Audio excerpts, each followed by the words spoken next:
ඔබ මේ දකින්නේ මොරටුමුල්ල තාපසාරාම විහාරස්ථානයේ වෙසක් තොරණයි. අටලෝ දහම ගැන තමයි මේ වෙසක් තොරණෙන් කියවෙන්නේ.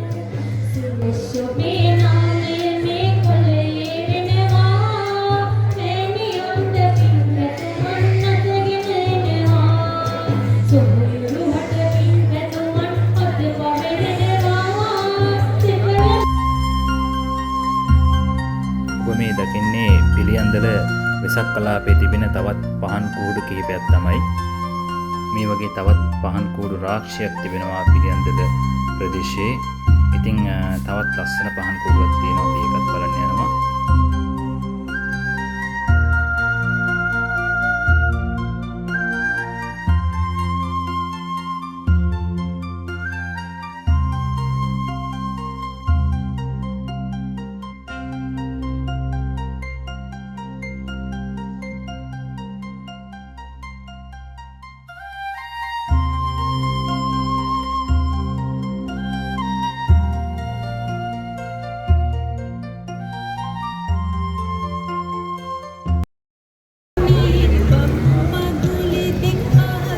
ඔබ මේ දකින්නේ පිළියන්දල නව බස් නැවතුම් පොළ ඉදිරිපිට තිබෙන තොරන් රාජ්‍යයයි.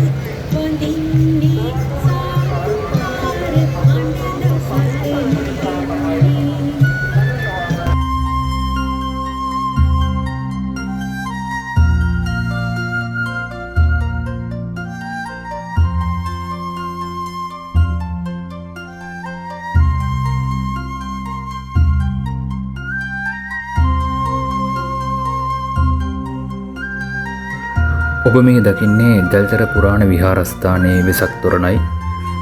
වාර්ෂික වශයෙන් පැවැත්වෙන වෙසක් තොරණක් තමයි මේ තියෙන්නේ. ඉතින් අපි අද පිළියන්දල ප්‍රදේශයේ වෙසක් සිර නැරඹුවා. තවත් ලස්සන පහන් කෝඩුවක දර්ශන රැගෙන අපි ඊළඟ වීඩියෝ එකෙන් හමු වෙමු.